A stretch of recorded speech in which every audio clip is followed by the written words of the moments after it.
রাত বাড়লে নীরবতার মাধ্যমে লুকিয়ে থাকে এমন কিছু কাহিনী যেগুলো বিশ্বাস করলে গায়ে লোম কাঁটা দিয়ে ওঠে, না করলেও অজানা আতঙ্ক তাড়া করে বেড়ায়। আমি শিবনাথ আপনাদের নিয়ে চলেছি অন্ধকার সেই রহস্যময় জগতে, যেখানে সত্যি আর ভয় একসঙ্গে হেঁটে বেড়ায়। আর প্রতিটি গল্প একটা কথাই বলে, ভয় পাবেন না, কিন্তু সাবধানে থাকবেন। স্বাগতম ডিটেল শিবনাথে। আজ শুরু হচ্ছে সত্যি কিন্তু অজানা পর্ব। সঙ্গে থাকবেন এবং সাবধানে থাকবেন।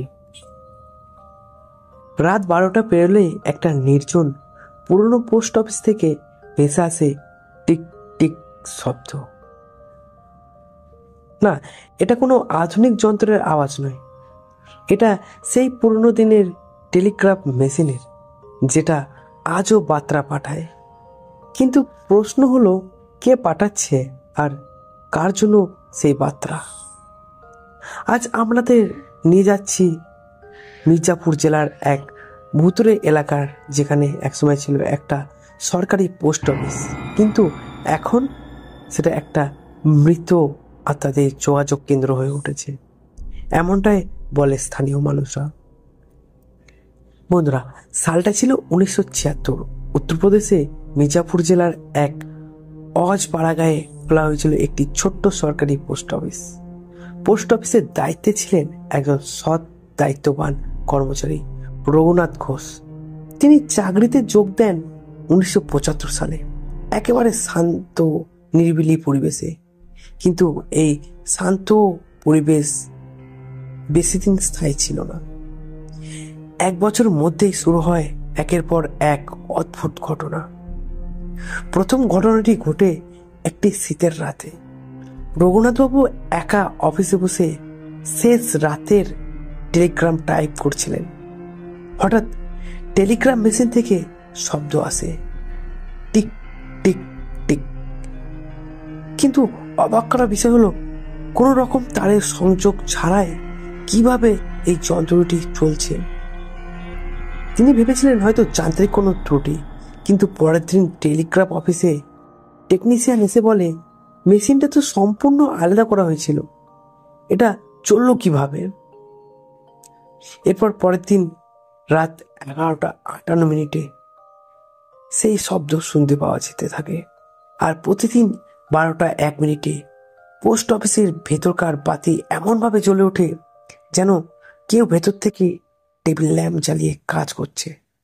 স্থানীয় লোকেরা জানান, রাতে কেউ ওই দিকে হাঁটতেও ভয় পায়, কেউ হাঁটতেও যায় না।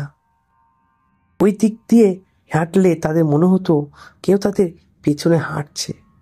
কেউ কেউ এমনকি চিঠি কাগজ উঠতেও দেখেছে জানালার ফাঁক দিয়ে। একদিন সাহস করে 2 যুবক ডাকঘরে ঢুকে পড়ল রাত 12টার সময়। তারপর যা ঘটলো সেটি সত্যি অবাক করা। তাদের একজন সকালে পাওয়া যায় মাটিতে পড়ে থাকতে, আর একজনকে খুঁজেই পাওয়া যায় না। যাকে পাওয়া গেছিল সে শুধু বলতে পারছিল ওরা বেঁচে নেই, ওরা কিন্তু কথা বলে। তারা আমাকে বলেছে তুইও আসবি ওদের মাঝে। এই ঘটনায় এলাকার চাঞ্চল্য ছড়িয়ে পড়ে। জেলা প্রশাসন থেকে শুরু করে তদন্তকারীর দল পাঠান। তারা সেখানে গিয়ে রাতে ক্যাম্প করে তদন্ত দলের একজন বলেন, রাতে সত্যি টেলিগ্রাম মেশিনের শব্দ আসে, আমরা দেখেছি যন্ত্র চলতে শুরু করেছে। সেখানে কোনো বৈদিক সংযোগ ছিল না। তাদের এই জায়গাটিকে বন্ধ করে রাখা হয়। 1982 সালে চিরতরে ওই পোস্ট অফিসটি বন্ধ হয়ে যায়। দেওয়ালে সিলমোহর দিয়ে ঝুলিয়ে রাখা হয় এক সতর্ক বার্তা, এই স্থানে রাত্রির বেলায় প্রবেশ নিষিদ্ধ। আজ 45 বছর হয়ে গেছে। তারপরে লোকজন সন্ধে নামলেই ওইদিকে হাঁটতে ভয় পায়। ঘড়ি নাকি থেমে যায় ঠিক 11:58, আর মোবাইল ফোনের নেটওয়ার্ক নাকি উধাও হয়ে যায়। লোকেরা আজও বলে ওখানে হয়তো আত্মারা এখনো চিঠি পাঠায়, জীবিতদের কাছে নয়, বরং মৃতদের কাছে। বন্ধুরা, তাহলে বলুন তো, এই ঘটনা কি শুধুই কাকতালীয়, নাকি সত্যি আমাদের চারপাশে এমন কিছু শক্তি ঘোরাফেরা করে যাদের না চোখে দেখা যায়, না বিজ্ঞানের ব্যাখ্যা দেওয়া যায়? আপনার মতামত জানাতে ভুলবেন না কমেন্টে। আর এমনই আরও সত্য কিন্তু অজানা গল্পের জন্য সাবস্ক্রাইব করুন আমাদের এই চ্যানেলটি। আরও রহস্য, আরও অজানা নিয়ে ফিরে আসছি আবারও। ভালো থাকবেন।